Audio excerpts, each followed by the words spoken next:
Lovely. Penny gives us a thumbs up when we're live. Great. So, welcome to the first Since 9/11 webinar. Absolutely delighted to have you join us here today. Our webinar series is called Confidence in Controversy.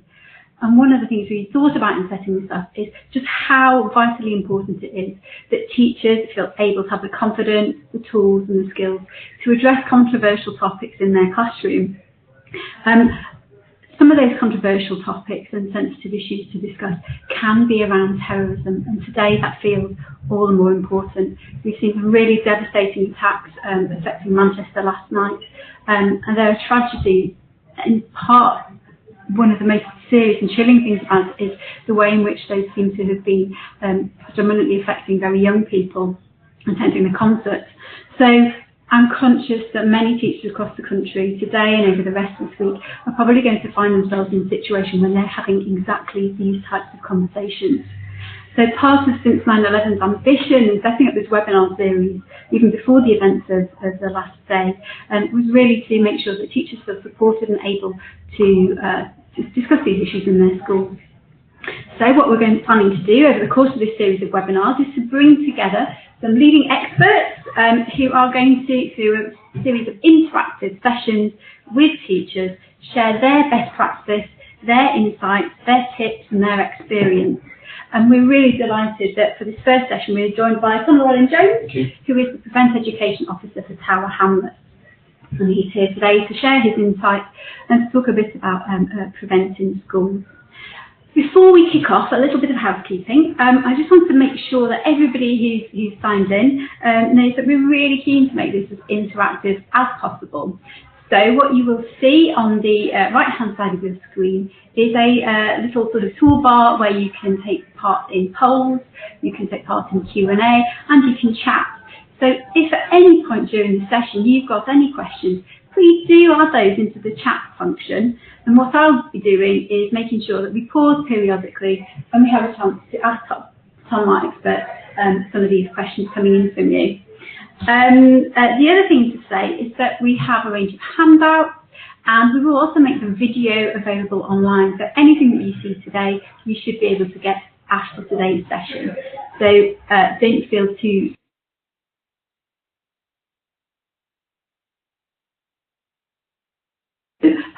with the housekeeping out of the way, I suggest we kick off. And welcome Tom, our speaker. Thank you. Hi, yes. So yeah, my name is Tom Llewellyn-Jones. I'm the Prevent Education Officer for Tower Hamlets, and I've been doing this now for about 3 years. I am a teacher. My background is RE. I was an RE teacher for 10 years, head of department for a number of years. What we're going to try and do today, we're going to try and cover quite a lot, but it's all about safeguarding, and it's all about hopefully helping people feel confident, helping teachers, teaching assistants feel confident in discussing these sorts of issues in school settings. These are really the aims of the session. I will briefly explain what the Prevent Duty is and what are the expectations on schools regarding Prevent Duty. I will also give a bit of an explanation about what the threat is and why there is a need for promoting controversial discussion in classrooms, why there is a need to be able to feel confident in discussing these things. I will give a few examples of the best sort of practice that takes place in schools, what schools can do to show that they're taking this seriously and to show that they are making children critical thinkers and helping develop those analytical skills to make them have a healthy skepticism, if you like, sort of. I'll also talk a little bit about ways in which schools might try and engage parents around this and to try and get them involved and to try and just show that for Prevent to be successful and for it to be done well, we should have some transparency, full transparency. Parents, students, staff should all be on the same page with this. And at the end as well, we'll just do a little bit of signposting. So I'll make sure people know some of the places you can turn to get advice, to get resources, should you require them. So a little bit about Prevent Duty, and I know that most of you will be aware of what it is. It is now a statutory requirement that schools do engage with this. And the Prevent Duty does say that local authorities have due regard to the need to prevent people from being drawn into terrorism. The most important thing with this is that every member of staff in a school does know what to do and does know who to turn to get support should they need to make a referral. So if they had concerns about a young person getting involved with violent extremism, then they know where they can go to get support to help that individual. A tiny bit about where Prevent sits in the big strategy.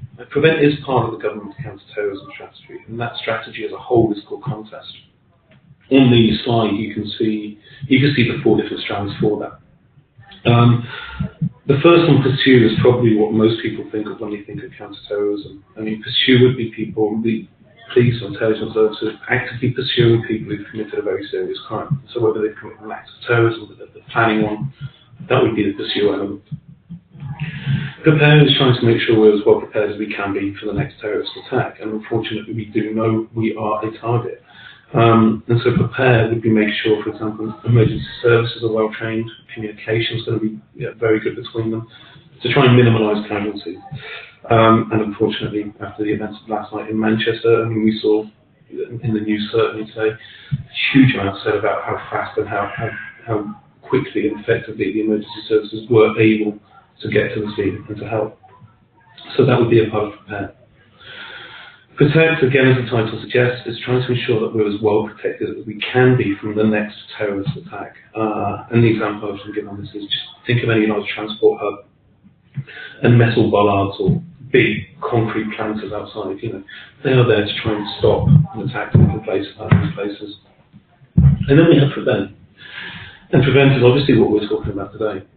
Now, Prevent really is kind of the opposite scale of Pursue. Prevent is not about going after people, it's not about criminalising people, it's not about labelling people. What Prevent is about trying to understand why some people get drawn into supporting violent extremist narratives in the first place. And it's about trying to mitigate that as best we can, try to ensure that these people don't get drawn into going down a path where they might harm themselves or other people. The thing you will always hear about Prevent is that it's a safeguarding issue, and that we need to treat it as we would any other safeguarding issue. So when I do trainings in schools, I compare it to child sexual exploitation. And just as if a teacher was having a discussion with a class during a sex and relationship education lesson, if a child disclosed something that made you think that they were in some way being abused or at risk, well, that teacher would have no hesitation in reporting that to the designated safeguard lead. And that's the same attitude we need to have with this. The methods of grooming are so similar, so we really need to treat it in the same way as we would with grooming for gangs or child sexual exploitation. It's a message I probably will reiterate throughout because it's quite an important one. In terms of Ofsted and what they're looking for, Ofsted are taking this seriously, and when they're going into schools, they do expect schools to be taking Prevent seriously. I put a list of a few things up on the board here that Ofsted might expect to see, just to ensure that a school is fulfilling its duties on this. I'm not going to go into each of them in detail because, quite frankly, we don't have time.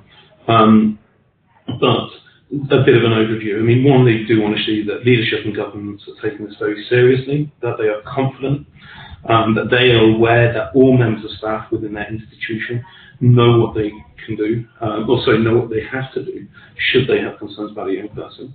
And even a key part of that, and I'm sure your schools will have done it, is just ensuring staff have signed for to say that they've read the Keeping Children Safe in Education for 2016. There should be training done in schools. And again, Ofsted aren't necessarily going to be impressed maybe that every school or every person in the school has had what's called the RAP training, which is workshops to raise awareness of Prevent. What's really going to be important for Ofsted isn't what training has taken place, but it's that the message from that training is absolutely clear to all members of staff, whether they're teachers, TAs, lunchtime assistants, whatever. I would recommend, though, as a first port of call, for training, I would recommend the RAP one and get in contact with the local authorities that organise that. RAP, it's a free thing, it's a free resource, you shouldn't be paying for it. And that's certainly a good starting place. In terms of engagement with external partners, or principally local authorities and the police, and again, that's very important. It's just, again, showing that schools know that they can turn, who to turn to for support, should they have concerns, and should they want assistance. Very quickly on policies, safeguarding policies should talk about Prevent, they should talk about radicalisation, they should have referral pathways on them. These safeguarding policies don't have to be separate, the Prevent policy doesn't have to be separate, it can be built into the other one, it's really at the school's discretion.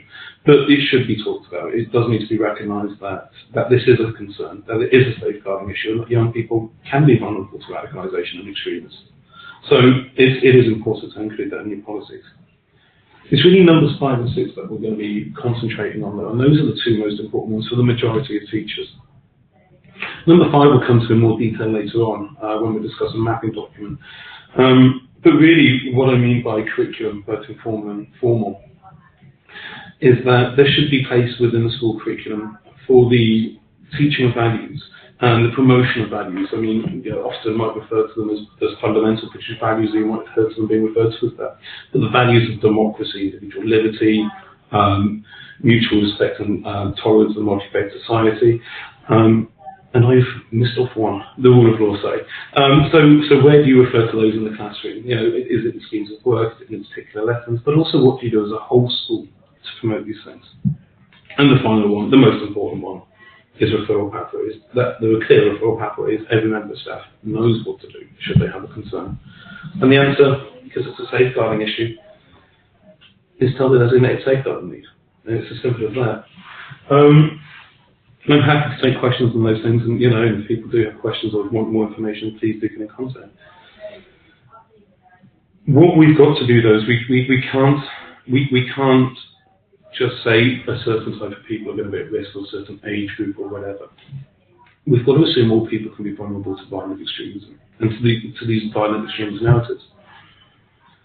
These groups are incredibly clever. They are very sophisticated with how they recruit. They use very they're very skilled people making websites, making propaganda videos. And I'll show a couple of examples of that later on too. But we've got to go in with the attitude that we need universal provision. So we've got to ensure that all children across all key stages are covered, and that we are trying to protect them and make them into critical thinkers who aren't just going to believe everything we see online. We also can't assume that parents and teachers are going to use the internet or have the same sort of knowledge of social media as students or as their children. And again, I'll demonstrate that in a little while. What we do need to realise, though, is that young people, they're pretty much unrestricted access to material online. And a lot of that is harmful. Now, we can put in parental filters at home. And the most broadband providers have done that now, have set that up quite, so it's almost automatic. Schools will have filtering systems. But that doesn't mean that young people aren't going to see harmful material or age-inappropriate material. I mean, even if it's just a friend putting up their phone and showing them an image and it's passing things over Bluetooth, And what we've really got to do is have that understanding that kids might come across some difficult, some horrible, some interesting source material. And what we need to do is we need to ensure that they've got a healthy skepticism of it, and that they know where they can turn to discuss these things if they find it interesting or concerning. And that's really the most important thing. I won't spend long on this, but it's just a thing we use in training again. And really the idea of it is this. For Prevent to be successful, the most important thing with Prevent is actually the good work that schools already do. So in this triangle, you can see the base of the triangle, the biggest one. It gives examples of the sorts of things schools might do to make sure that the children are safe from radicalisation. And it talks about things like good RE lessons, good citizenship lessons. It will be good ICT. It will be good training on what to do if they've got concerns about things online. It might be having debate night or philosophy for children in the school. All of those things, which good schools will already do, all of those things, not only help prevent young people get drawn into supporting violent extremist groups, but they will also make them more resilient to other forms of harm. They will make them more resilient to grooming for sexual exploitation or to grooming for gangs. And this is really what we're focusing on in schools, this idea of the universal provision, making sure that this base is strong across all our schools. And the stronger that base is, and the more confidence we have in that, and the lessons and the quality of the lessons and discussions that are in the classroom, the less need there will be for referrals. And that's hugely important. Tom, we've had one question in from Zinad, who's asking about those referrals and Prevent casework. Could you just say a little bit more about exactly what is involved in that? And, is that a costly exercise? How does that compare to the offer of the bottom bit of the triangle? Yes, of course it is. So what happens, if a referral is made and it's deemed to be, so as I said before, the most important thing is that every staff member knows how to make a referral. And that is through the designated safeguarding lead. So quite importantly there, the responsibility is not the individual teacher, it's on the institution. Now, should they make a referral, they do it through the normal designated safeguarding lead, and if they are concerned, they will refer it to the local authority. And yes, the local authority will run what's called the channel panel. In Tower Hamlets, we do it slightly differently, but it's essentially the same thing. Panels just mean something different, really. And what happens on the channel panel is that a group of experts, people will sit around and they will discuss the vulnerabilities of the young person or the person who's being referred, and what can be offered to try and ensure, or to try and make it less likely that they might go on and do some harm to themselves or someone else. So, for example, it might be me going in and doing a set of lessons over a period of weeks. It could be parental engagement with the team, getting involved and speaking to mum and dad and helping them with setting up parental control rooms at home. But yes, it's an expensive process. It's a multi-agency panel. There'll be a lot of people sat on there, a lot of experts. But the idea is that because we've got this panel of experts of all different disciplines and who know different forms of intervention that help, then you're going to get the best kind of bespoke offers to offer to that individual. And then hopefully they will take it up and you know, yeah. And no doubt the more sort of efficient sort of approach is actually to create that universal offer of provision that prevents people actually getting to that stage where they need the extra intervention. Exactly, of course. I mean, we'll always give support, but of course that's right. The better we can have the base, the less need there will be for referrals. Super, thank you. Okay. So there we go. Right. The criticism of Prevent is that it closes down debate. This is really the complete opposite of what Prevent should be. Prevent should be about enabling debate. It should be encouraging staff and students to be able to discuss controversial issues. It should be making them look at the news, encouraging them to look at the news, and news, age-appropriate news, and discussing these in an environment with people they trust. And this is why Prevent is seen as so important in schools, because often, you know, after close family, it's teachers who young people will have that relationship with. So let's talk to them. We are the trusted people. Let's talk to them. Let's help them explain or explore and understand some really difficult ideas. What we want to see is that all staff in schools are confident in talking about these things. Now, that doesn't mean that all staff have got to become experts. Of course it doesn't. But all staff should feel confident that if a child says something, if they've got a question, they should feel confident in speaking to that child. What we say is best practice is, for example, maybe a school will think the head of RE, head of citizenship, maybe history, someone like that. They might identify who are the people who are most knowledgeable about certain topics or feel the most confident and happy talking about certain topics. But we don't want to exclude other teachers, because if a child does come up to a teacher and they've seen something which upsets or concerns them, they've seen something which they want more information on, they've probably chosen that teacher because that's the teacher they trust. And so we need to try and ensure that those teachers are happy having these conversations. It is though perfectly acceptable for that teacher to say, look, if things are getting difficult, it's perfectly acceptable for a teacher to say, well, that's really interesting.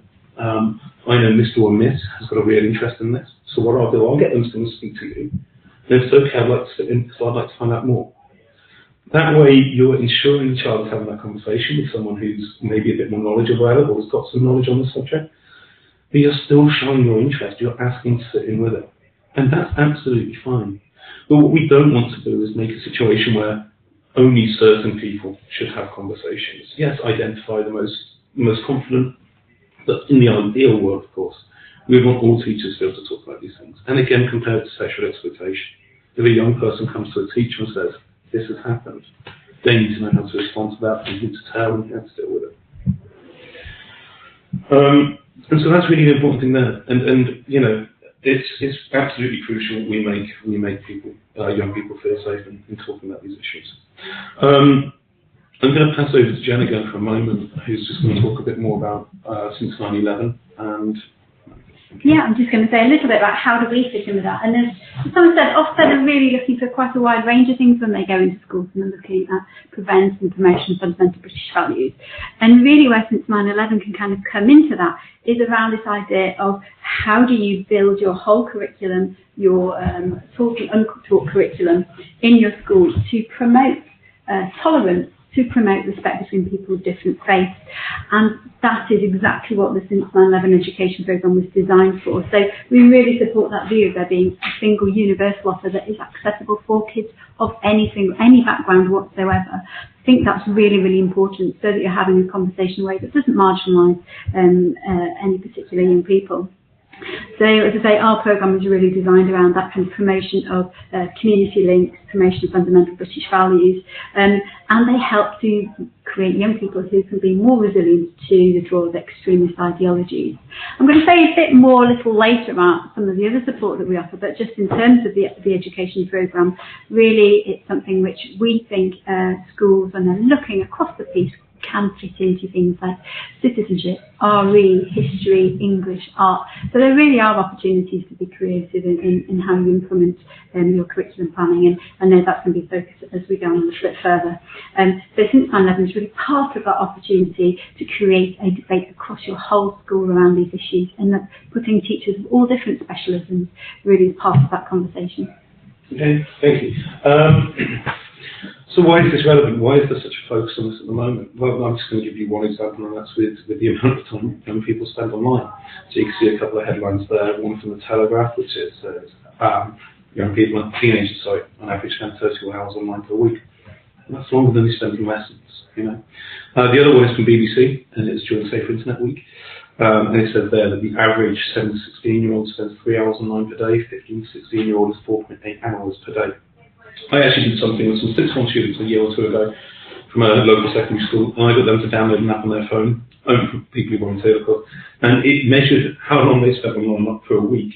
Some of them were considerably longer than 31 hours, which they were quite shocked by, and I was massively shocked by. And this is why it's relevant, is you know, now social media is the main source of news for young people.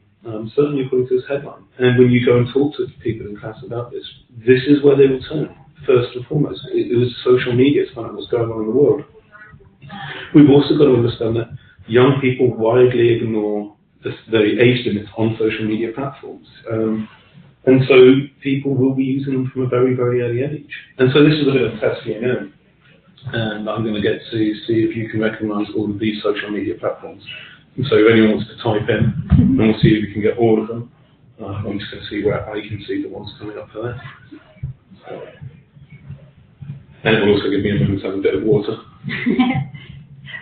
Actually, whilst we pause and people tell us which of these different icons they recognise, one other question we've actually just had in from Aaron is, what is the likelihood of a young person being killed in a terrorist attack? And I think that question stems from the idea of actually it's really important to manage people's fear around actually what the likelihood of being, you know, this affecting your day-to-day life is. The stats on that are actually there's only 1 in 25 million people are actually killed in terrorist attacks. So it's a really, really low risk for an individual. But I guess where my perspective on this would be is that actually before you get to the point of terrorist attacks, there is sort of extremist ideologies that people can be lured into. And those are incredibly harmful in their own right, even before you start to think about terrorism, because they can really be about the right, you know, depressing the rights of others. And the terrorist attack, you know, the intention of a terrorist attack is not just to kill people, it's to spread terror, it's to spread fear, and they are very effective at doing that. As has been mentioned, you know, I work in Tower Hamlets schools. And something I sent out to schools today is advice about what happened and how teachers might talk about this to their students, what happened in Manchester. And something that I'm aware that some students might be worried about is the potential Islamophobic backlash that they might suffer or feel that they're going to suffer, and especially online. And so it's not just about numbers of people being killed, because of course those are numbers, but the whole aim of terrorism is to instill fear in the population. And it does do that effectively. And it also Canadian effect, if you like, you know, with one, it's going to increase far right sentiment and so on and so forth. And so there's real big problems, and we've got to deal with a whole lot. I mean, the prevent agenda is about all forms of violent extremism. It's not limited to Islamists, it's not limited to far right. It's about any form of extremism which is likely to cause harm. And so really, that's why it's so important. Just checking, we haven't had any guesses in. I will launch stuff. I recognise Snapchat, WhatsApp, Facebook, Twitter, Instagram. I'm not sure about the owl or the eye. Okay. Okay. The whole idea of me showing this is actually something I do with staff, I do with parents, I do it with students. And actually, it's not even important that people do recognise them all. And some schools, you know, the kids will use all of those, and some they won't. The ones you didn't recognise, the I is called Imager, or some kids call it Imgur. It's mainly used for sharing pictures or GIFs, normally funny things. The OWL is Ask-FM, it's another symbol for Ask-FM. The Alien is Reddit, which again is a bit like Imager. It's normally funny things, short GIFs, videos, things like that. But also might have threads of jokes and things like this.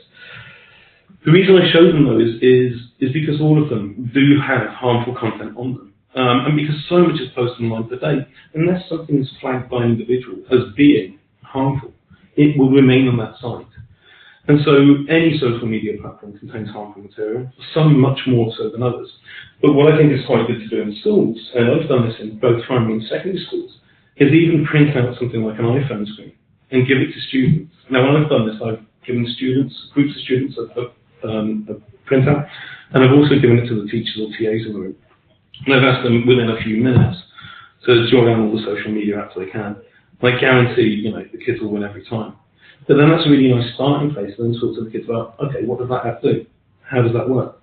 Because I think the thing is that many parents, many people will hand a tablet to a child, let them use it, but maybe they don't take an interest in what all the apps are. And so I think it's important to have an interest and to ask what these things are, why, how are you using them, why they have interest. We need to learn from young people on that. And that brings me to this. Again, you know, there's a question here, which is, why are these posts concerning? So these are just two posts taken from Facebook, which show British wildlife and British nature. And the question is, why are these concerning? And it looks like someone's typing something there, so I just see. Okay. Bear with me one moment. The feedback we've had so far is that some of our delegates to the webinar have relatives who do share these all the Absolutely. time. So I'm guessing that they know exactly why they come from. One of the reasons I put this is actually I had one of these appear on my Facebook recently, which was a hedgehog, and said share view of British wildlife. And I couldn't find that one putting this together, but I found a squirrel, and it's close enough. Yes. The thing that's concerning about this, there's nothing wrong with those messages, with share view like British wildlife. There's nothing wrong with sharing those photos. There's nothing wrong with that. The only thing which is concerning here is the group who've put these. And that group is Britain First. Now, Britain First are a far-right organisation, and they are tiny. You know, they are not big. They are a political party. They are at the moment legal. They don't have any power, you know. But what they are good at is using social media. And so they will post things like this. And people share this. You know, young people, the amount of time they spend online, they will see this, some young people, they will like or they will share it without thinking about it. And that's, you know, that's what they do. What they maybe don't understand is that the way social media works, if you like or share something on a social media platform, the algorithms from that site know that. So the next time that group posts something, it will come to your eyes. And so here's a picture, unfortunately, I think, you know, a lot of you might have seen. And this was following the Westminster attack a couple of months ago.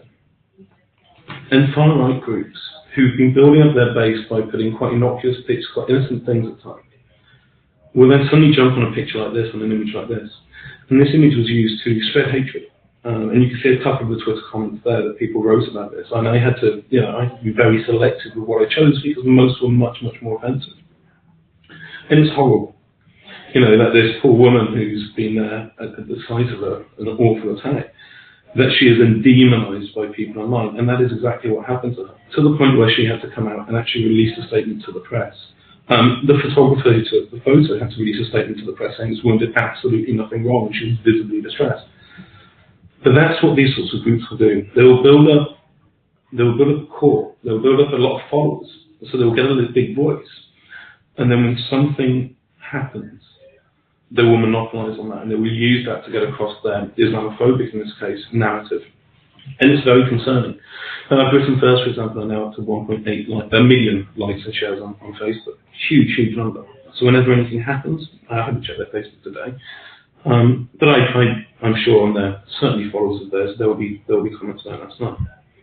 A video that was shared a couple of years ago, and in fact about 3 weeks ago as well, same video, by a number of far-right groups, was a video which seemed to show Muslim men in central London celebrating after the deaths of 130 people in Paris during those attacks. Now, the video was a lie. The video was actually taken in 2009, and it was people celebrating a cricket win. But the point is, if you can reach millions of people and show this sort of thing, of Muslims appearing to be celebrating the deaths of innocent people, then that's going to sell your narrative. And that's what far-right groups will do. And they will use it very effectively. And so we've got to teach kids about that as well. We've got to teach them about the importance of not just sharing things online. Britain First can reach 1.8 million people, and they've got a tiny, tiny support base. Daesh, ISIS, they reach a lot more than that. And the problem, or one of the dangers, I think, with this group is that I think most parents, many parents, understandably would have the assumption that this could never happen to my son or daughter. They would never agree with this group. They would never get drawn into it because they're nice people. And of course, that's the idea you're going to have. And because probably most parents assume that most of their propaganda is ultra-violent, or it's like these images you see here, kind of tacky, appealing to teenage boys like that. But the reality isn't that. The reality is a lot of their stuff is nice and tiny. It talks about their supposed charity work. And they will seek to know, they'll go to all, they will put propaganda about anything. And this is genuine stuff. I mean, they were trying to sort of show their humorous side, or what they call humor. By saying, peanut butter, that's like chocolate spread memes, or kittens, and things like this. Actually, the serious point to this is that a young person, if they get interested in this group, and it is a fascinating thing to find out about, if they make contact with someone from this group or from a far-right organisation, then they might ask a question. You're not even a real, how dare you, or what you do is violent and it's not right. The support of that group will then send them tailored propaganda, which sells them in a different way than you or I would normally think this group would be perceived. What that means is anybody can be susceptible. You can be a lovely, compassionate, charitable young person. You could end up supporting a violent extremist group, and we've got to be aware of that. This is an example of a genuine question asked at parents. Was saying, I want to come to Syria, asking for advice on how to get there. And the worrying thing was there were responses. And so we can't be oblivious to that. We've got to accept that young people can be at risk from this. So we know that young people will ignore social media. Social media is obviously just one form of how people might be drawn into these groups, but I thought I'd just use that as the example. And obviously it's a big one. We've got to make sure that young people feel safe talking to respected and trusted adults, teachers, parents, and so on. And that they're not just going to be told off for being on sites that they're not age appropriate or things like this. We also need to try and encourage people to report harmful material they see online. Because yes, most people look at those sorts of examples of propaganda and think, nonsense, I would never fall.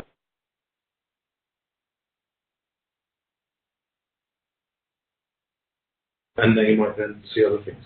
And so it's really important that we make people aware that they can easily report on all social media sites. And if it's seen as extreme, if it's harmful material, it will be taken down. We should also just make sure that young people know how to check the credibility of sources. As simple as, who wrote the piece? Are they a credible person? Are they an expert in this field? What is the reason for them writing it? Are they trying to sell a narrative? Is it biased? When was it written? The information might be very, very good. But if it's historical, if it's 3 years out of date, maybe it's no longer relevant. And the really important one there is where? Where else can you turn to check the credibility of this? Where else can you turn to find out whether the information is true? And we need to be teaching kids this the whole time. When they're doing research for their homework, when they're doing stuff for projects, coursework, we need to be making sure that children know to check these sorts of things. And crucially, that they know who they can turn to speak to if they've got doubts about it, or if they want it to be checked. So what we're going to do now, very briefly, is I'm just going to give you a couple of things that schools can do to show that they're taking this seriously and to really think about things. One thing is a prevent checklist or risk assessment. This is something which has been sent out to all Tower Hamlets schools. You will find it in the handouts if you like, so you can see an example of it there. I won't go through the whole thing, but this is just something we've got SLT to look at to make sure that they're considering lots of different things to do with prevent. For example, have you got a named prevent lead? Well, most schools will have, and that will obviously normally be the designated safeguarding lead. You might also choose to have a curriculum wall. Okay. It also talks about school filtering systems and what you do there. So there's lots of things on there, and it's just something that you'll be able to see in your handouts that we use in Tower Hamlets. Different boroughs will use different ones. Look around, find one that suits you. But it's just a way of a snapshot showing that a school is taking it seriously and they consider lots of different things. Another thing that we've done is we've sent out a mapping document to all schools. Again, you'll find this in the handout section, or an example of it. Now, I put this together a while ago, just using an example of one school in my authority, in the local authority. I just went on their website, checked the different curriculum things, and added some of the things that they do, which was available online. And how this mapping document works is very simple. I've put down the list of those 4 values. So individual liberty, democracy, rule of law, mutual respect and tolerance, and multi-faith society. Put them down the left-hand side. I've added a 5th, which is controversial issues and safe space for debate. But the subjects are across the top. And then what I'll do in staff training is I'll get teachers to sit down, usually in secondary school with people from different departments, in primary school with people from different key stages, and just discuss what they already do. And what you will find every time you do this with a staff training session is people will find examples of it everywhere. Good schools will already be doing a huge amount of work on prevent. But what something like this will do is it will make it fresh in your member of staff's mind. They will think about maybe how they can make things more explicit. And also, they might highlight in a certain school, for example, well, okay, we do quite a lot on this, this, and this. We need some more democracy. So you then know where to go and look to resources or whatever. I do find this a useful document. Some schools have filled this in its entirety for the year. I mean, obviously, if you're the RE teacher or citizenship teacher, that's going to be a tough task because it will be loads and loads of stuff. But it's at the school's discretion. But it's something that you might want to consider. What we don't want to do is be prescriptive. So I work in Tower Hamlets, but I don't tell schools in Tower Hamlets what they've got to do. The schools and school leaders and school teachers will know the school's needs and the individuals better than me. And so we ask them what they want. I have developed a lot of lessons, and a lot of those online, and I'll signpost you towards those later. But I certainly don't say to schools you need to run with these lessons. They don't. They can choose which, if any, they want to use. They can completely change them if they want. And that's the really important thing. One of the questions we've had in from Priya, one of the questions we had in from Priya was about how do you best go about raising a topic that might potentially be a bit scary to students without scaring them more? Do you have any particular sort of tips and advice on how to manage that? Yeah, I think first of all we've got to accept that kids from an early age are going to hear about these things anyway. And so working in primary schools, let the teachers decide. It won't be me deciding, but if a primary school, for example, wants certain example, I will always send them resources in advance to teachers and get them to check. Some schools will want me to talk explicitly about students with primary school kids, years 5 and 6. Others may want it just more about racism and about differences and hate and things like that. So again, use the school to really find out what works and what doesn't. But for example, when there's been a terrorist attack, for example, the Westminster one, we sent out a resource the next day, and it had the picture was something used on social media, and it was the London Underground symbol with saying "We are not afraid." I think it was, and then it had images taken largely from sites like Newsround. So they're not going to show any violence on it, but it's just going to be factual to the point. It's not rumour. It's things which are definite. It's not saying this is done because of this, this, and this. And I think that's crucial. So make sure it's not too scary. Use age-appropriate resources. For example, Newsround is a really good one for that. But make sure you're doing it in speaking with teachers as well. And also, if you're planning a scheme of work, speak to the parents about that as well. So I would certainly recommend in a primary school, if you're wanting to discuss these things, have a parental coffee morning first, get parents in, show them the resources. So they can say, I'm not happy with that, or okay, I think that's fine, or this should be added. It's different for every school. But if kids are talking about these things, I've had to deal with a school before where year 4 students heard rumours that Westfield was going to be blown up and things like this. And they're going to be terrified by that. Now, I'm not going to go and teach year 4 kids in another school about that because that was But the ones who've heard about it, we need to deal with it head on. It's a matter of answering the question. It's a matter of answering the question. One of the things that we've certainly seen working with some schools in Birmingham is the way in which they actually show balance as well in stories. They won't only just talk about, for example, the tragedy of terrorist attacks, but also the wonderful things that other people do in response. So a great example coming out of the attacks in Manchester was the response of taxi drivers, the response of local communities, pulling together, offering support for others. So that kind of balanced message of an awful thing has happened, but look how a community has responded. Exactly. Already today there have been some very, very good resources sent out to schools showing that, and it's absolutely vital. And again, it sort of harks back to that question: how many people are killed? Yes, not many, overall, and what the chances. But what we can point to as well is standing together and promoting diversity and saying we're not gonna give in to terror. Yeah? Absolutely. Okay. Lovely, thank you. Okay. Usually system partnerships. You will already have good partnerships with other organisations. Use them. If you do work with, for example, since 9/11, if you do work with Violence Against Women and Girls Group, SACRA, Standing Advisory Council for Religious Education, use all of these sources. You don't have to rewrite things. Schools will already be doing a lot on this. Consult with teachers. Ask them what they want to be done. Consult with students. Consult with parents. We want full transparency on this. We want people to realise that everyone is being listened to and those concerns are being listened to. Here you can just see a number of examples of some of the resources I've put together. I'll sign visuals for those at the end. But what I want to do very, very quickly is I'm just going to show a little example of an activity we've done in a lesson, and it works quite well. Many of you will recognise this. Whenever I put up this in a school, the kids will automatically know that this is referring to the Illuminati. So conspiracy theories. The whole point of this lesson isn't to try and disprove conspiracy theories. It'll be so difficult to do within an hour. Instead, what it's designed to do is to try and get kids to be critical thinkers and get them to understand about how conspiracy theories work and how these link to extremism. So very quickly, what we do in the lesson, get the kids to identify that, then think about, with 3 minutes, what are the main things they've heard about them, and those are the sort of things on the side there. Beyonce and Jay-Z are members, for example. They're the New World Order. But then we look at it in a bit more, detail, and actually what the Illuminati conspiracy theory consists of, because it's basically an all-encompassing conspiracy theory. I mean, if you type it into Google, you get millions upon millions of results. I typed it in maybe when I made this lesson a year ago, and it's 39,500,000 results. And so then I decided to do, Illuminati on 9/11, another conspiracy theory, came up with 2 million results. Even Illuminati and zombies comes up with 720,000. So it's an all-encompassing thing. To try and break down that narrative in the lesson is pretty much impossible because people might believe anything about it.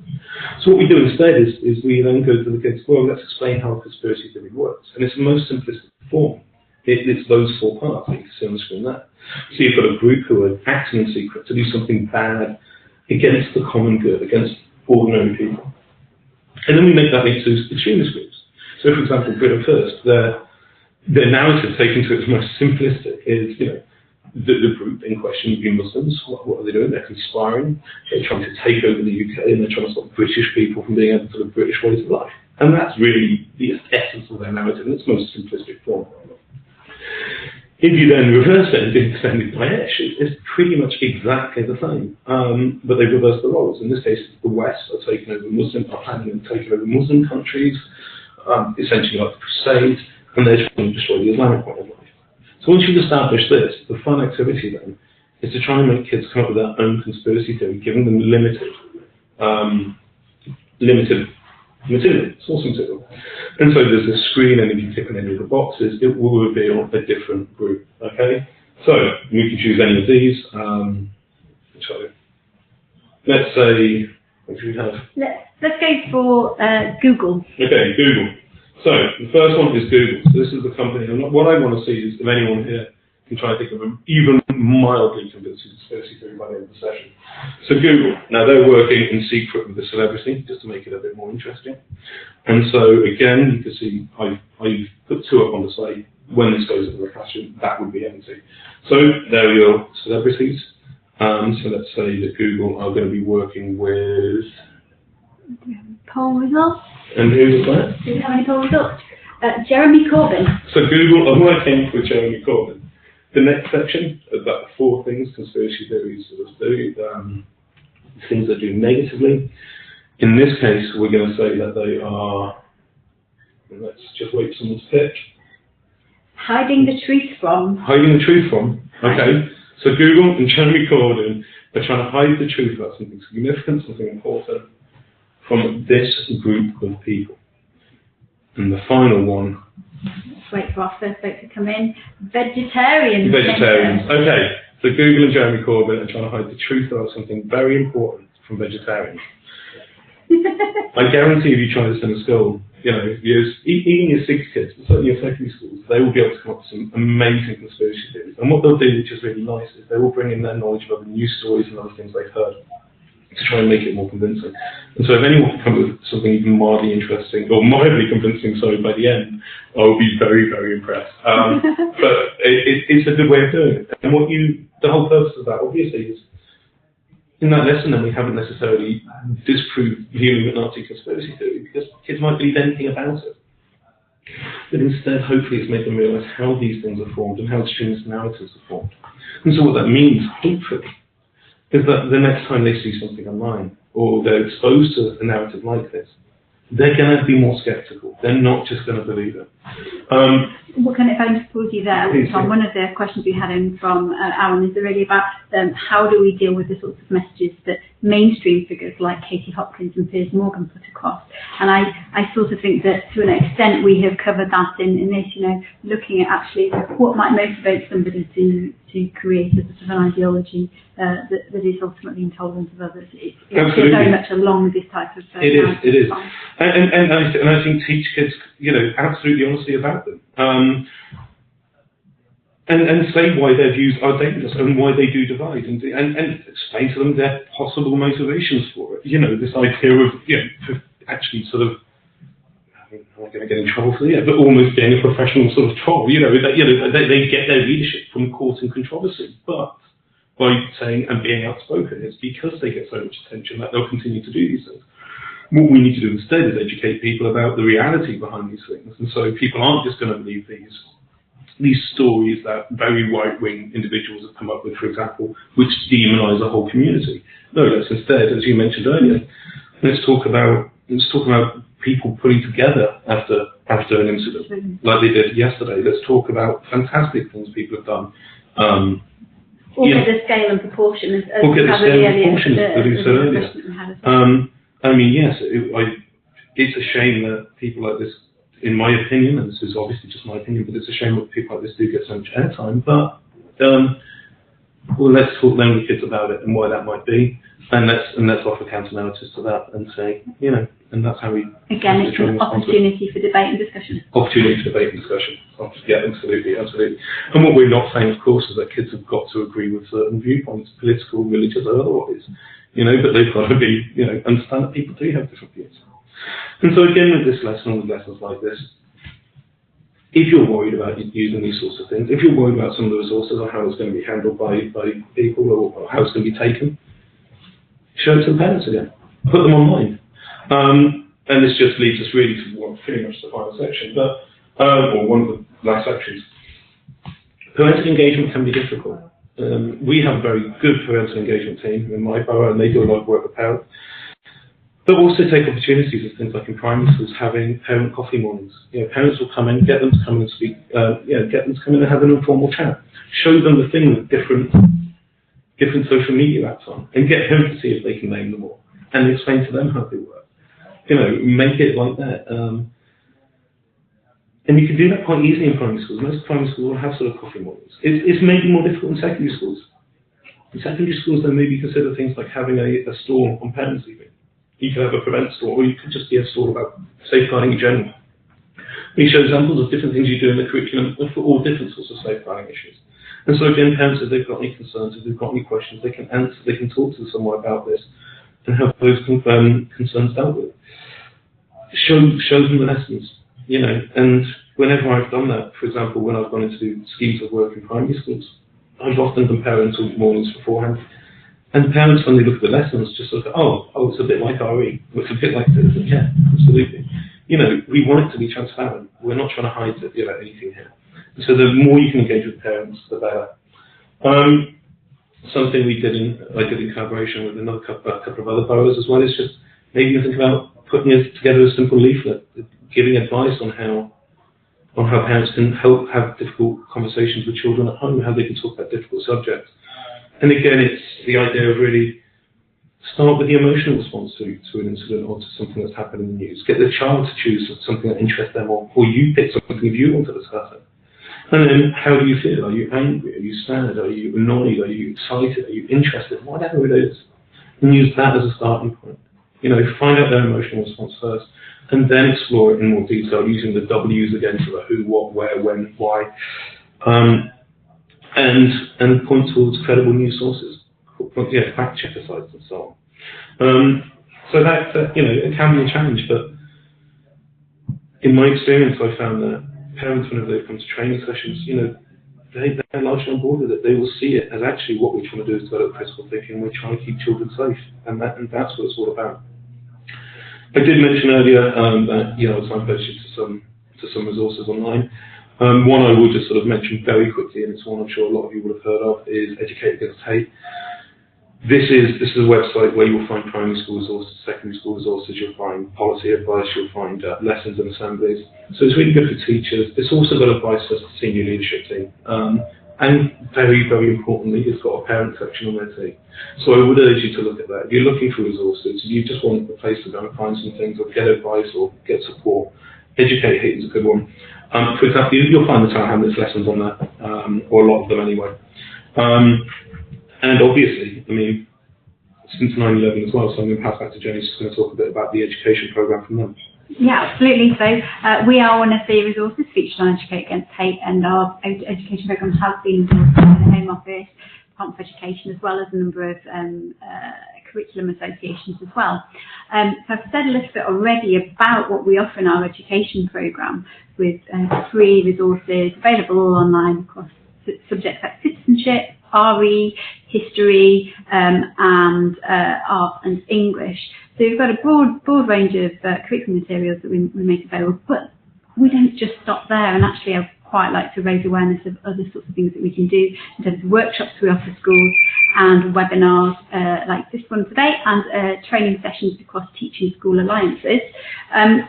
So in terms of our education programme, as I say, we cover a broad range of topics, and I think one of the really useful things about our resources is that you can take it as much or as little as you like. So if you have a really experienced teacher who is confident in the subject area, it might even be that they can build an entire lesson around some of the imagery that we share in our education resources. However, in others where you have a teacher who's perhaps a little bit newer to the subject area and needs that kind of confidence building, we have lesson plans, guidance documents, full PowerPoint packs that you can use for an entire lesson, and the handouts that you'd also use in lessons as well. So it's really as broad or as narrow as you want to use it. We certainly know schools in Birmingham who are using it for drop days and for tutor time, and we have schools, certainly one that we've worked closely with in South London, who have actually picked up and taken wholesale the whole of our RE programme. So really it's, as I say, a flexible resource that's free and available for everybody across the country to use on our website, since911.com. The second sort of area, though, is around workshops in schools, and we've been fortunate enough for the Home Office to support us in this endeavour. We are able to offer schools a set of free workshops where we have an expert teacher, an outstanding teacher, come in and deliver some of this sort of material in your schools, particularly to help role model how to tackle some of these controversial topics. At the moment, these are predominantly around the events, causes and consequences of 9/11, but they help you get into why is the world we live in today the way it is. So it really talks about, how has it affected life in the UK? And we also get into the territory of conspiracy theories and alternative facts, and use the sort of same kind of critical thinking approach that Tom has talked about earlier on. So these are some really useful kind of debates and discussions that you can have in class with your students through our workshops. And last but not least, we have our webinars. So thank you very much for joining us on this first webinar today. If your school is part of a Teaching School Alliance, we are really happy to come into Teaching School Alliances with our superb head teacher, Kamal Hanif, who is a real expert in implementing prevention across an entire school, and he is very happy to come in and speak across Teaching School Alliances to teachers, to subject leaders, to senior leadership team members about how to do this kind of work really effectively. And for our next webinar, we're working with Jeremy Hayward, who is a senior lecturer at the Institute of Education, who runs a master's course around citizenship and how to discuss controversial topics in your classroom. And he will be delivering a session for us, which is about creating free speech in the classroom, so that it's really about how do you make sure that young people really own the kind of attitudes that they hold, rather than necessarily sometimes trying to sort of hide those and then give the socially acceptable response, which is certainly something that we've seen affecting people's slightly older age groups. So do join us for future webinars as well. We'll have a range of these over the course of the rest of this term and in the autumn term as well. And let us know if you want us to come in and deliver a workshop or a session with your Teaching School Alliance. Lovely. Yes, and so if there are any more questions, please do send them. I can see a couple on there. One is that, is there any place in schools for teaching compassion, so that young people can practice remembering the similarities and differences between people? Yes, absolutely, I think there is. I think maybe we've covered that a little bit, but even talking about how people do respond to incidences. The Orlando terrorist attack as well was a really nice example of that, with lines and lines of people queuing up for blood banks afterwards. Yes, I think absolutely teach compassion, mindfulness, and things like this. I think one of the other things that's really important is, I know it's a big agenda, and it's something that we'll come on to in the next slide, is about teaching about young people's rights.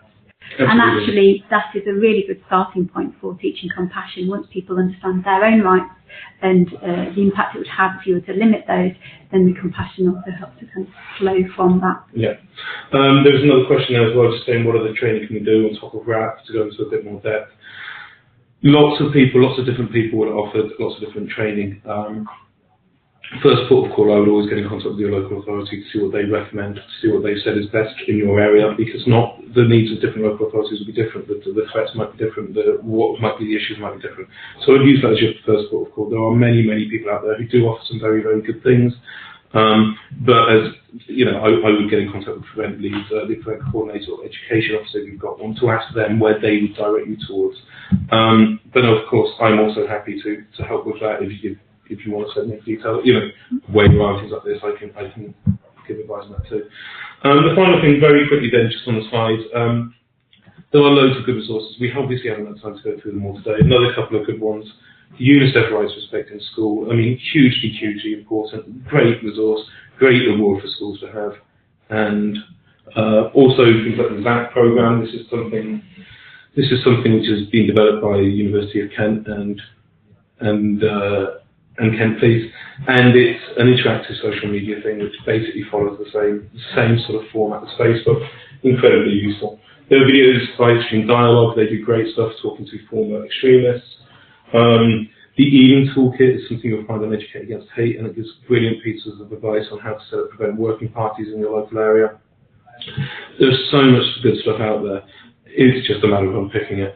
But please do get in contact if you want me to point you towards certain things. Lessons learned, engage with staff, parents, students, be transparent, let everyone know what you're doing, give the same information for people, okay? Use the existing networks and partnerships you have, and share your resources and expertise. I think that's really important. Do share really good practice. Is there any more questions? What, in my opinion, is the biggest concern teachers have about Prevent? I would say it probably is still, I think the time's changing, is probably still having the confidence to discuss controversial issues. I think a lot of teachers are feeling more confident about it, just as they did with sections, sexual exploitation, and most teachers are feeling more confident about that. There's still work to do, there's still a way to go. But I think in schools, best practice, know who the people are who you can turn to for real insight into it, the people who've got a real interest in these things. But make sure that every member of staff knows that, if a child comes to them, they know who to turn to, and that they shouldn't be scared talking about these things with the kids. Okay. Brilliant. So thank you so much for all your questions today. I'm hoping that Tom and I have answered those well, and that you've had an interesting hour that's given you lots of food for thought in terms of how you approach prevent and how do you approach controversial topics in your school. Thank you very much for joining us, and if you are happy to participate in our next session, we'll send you details of the webinar with Jeremy Hayward in due course. So thank you once again, and have a great evening. Thank you. Cheers.